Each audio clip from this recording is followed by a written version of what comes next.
Michigan. What the f***?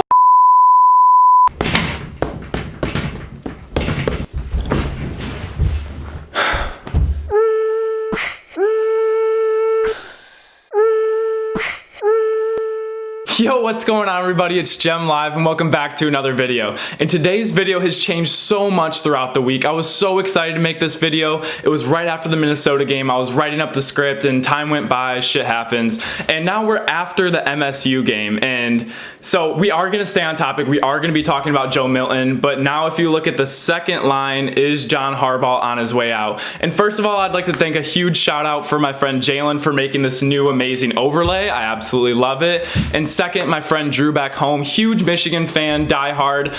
We were able to have a really good discussion of the Big Ten, what Michigan looked like, how Joe Milton was, and so let's get right into it. So after his first game in Minnesota, his first career start for the Wolverines, he looked impressive, but how impressive actually was it? So in the first game, he was 15 for 22, 68% completion percentage, 225 yards, a touchdown, and 169 passer rating. He was almost flawless and he looks insane. So he can throw the ball, but Joe Milton is a unit. He is 6'5", 243 pounds. He ran for 52 yards and a touchdown. So when you're seeing like an NFL body comparison, this guy's on the same category as Cam Newton, and he has the crazy arm power like Josh Allen has. He's not as likely to run it as Cam Newton is. He's very elusive, but 6'5", 245 pounds, that guy's a unit. And so this was an interesting fact that Drew told me when we were talking. He led Michigan to their largest margin of victory in a season opener versus a ranked opponent in the AP poll era. So this is his first year starting. So first of all, before we even talk about Joe Milton, we have to discuss why was he not starting last year. They had Shea Patterson starting last year, a 5'10" guy who is kind of elusive, had a really bad fumbling and interception problem. And they have this 6'5" guy with a huge arm, runs about a 4.65 40, and they're not starting him. They see him every day in practice. Why were they starting Shea Patterson?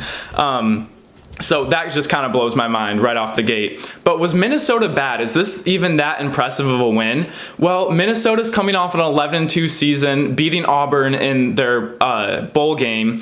They finished 10th in the country last year. And so I would say no, this is not an overrated win at all, but only time will tell. And now that we get hindsight, we have another week ahead of this. Minnesota did lose to Maryland in their second week. So I don't know. It's going to be very interesting now that all the teams are only playing in their conference. They're going to be playing very good teams. Maryland with Tagovailoa looks very good. So we'll see as the weeks go on how exactly impressive this first win was.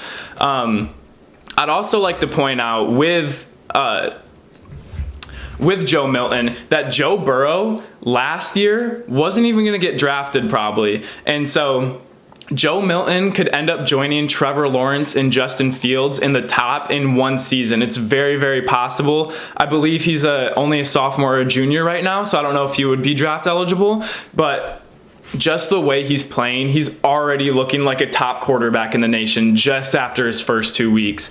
And we did talk about the NFL comparison with Cam Newton and Josh Allen, and this is scary because he has an NFL ready body, but he's not the prototypical stand in the pocket, 6'5", tall white quarterback. He can move and he's physical. We saw this in the second game against MSU. It was a 4th and 6 and he lowered his shoulder against 3 people to get it. So if your quarterback can do that and sit back and throw dimes, this is looking like a very scary offense for Michigan.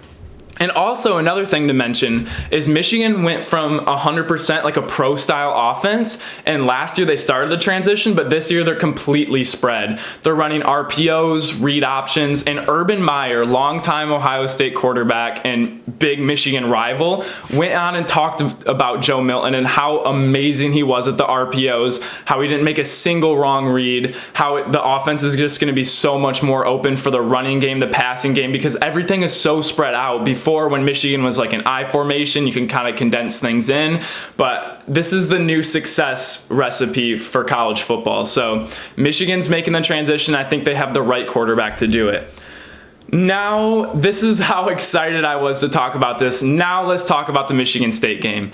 Michigan did lose to Michigan State. It was a very close game. Let's look deeper into it. And we have to talk about Joe Milton and John Harbaugh. When a winner lost, the two biggest people that take the blame are the coach and the quarterback. And I can't speak for every Michigan fan, but I'd be willing to put a lot of money that Michigan fans would rather go 2-10 and beat Michigan State and Ohio State than go 10-2 and only lose to Michigan State and Ohio State. Because no matter what Michigan State does for the rest of the season, they know that they probably just ruined Michigan's playoff chances, and they are fine with that. And so as a coach, as a quarterback, it doesn't matter how many wins you have. You need to win these rivalry games. You need to win the big games and when they count. But Joe Milton did not play bad in this game. Statistically wise, very impressive. 32 of 51, so he had a lot more pass attempts this game. 62% and 112 passer rating. And the thing that the game came down to is when all these stats and all these passes were coming together, they didn't all come in the same drive. If there was a few, they need to result in touchdowns. They need to result in at least field goals. Neither team turned the ball over. It was a very clean game, and so you have to rely on your offense to finish drives. And in this game, he was a little bit more cautious than he was in the previous Minnesota game. He was kind of taking the underneath thing, which is a very good positive, which he's just taking what the defense gives him. He's not forcing the ball into harm's way, but his average attempt per throw was 4 or 5 yards lower than it was in the first game. So he has the arm, maybe take a few more chances to push the ball downfield, because that's where Michigan State got all their momentum from. Rocky Lombardi has found a main target in a freshman receiver, and they connected on a lot of deep balls. And some of them were blown Michigan coverages, which if Michigan really wants to be a legit team, they cannot let someone just streak down the sidelines wide open from a blown coverage. So Rocky Lombardi played very well, whereas he did not play all that well in the first game. So where Michigan State is, and like Minnesota, we're going to see Michigan State did lose to Rutgers the first week of the season. But if they go out and win, if they beat Penn State, Wisconsin, Ohio State, this could be a less of a detrimental loss. But right now it's not looking very good for Michigan.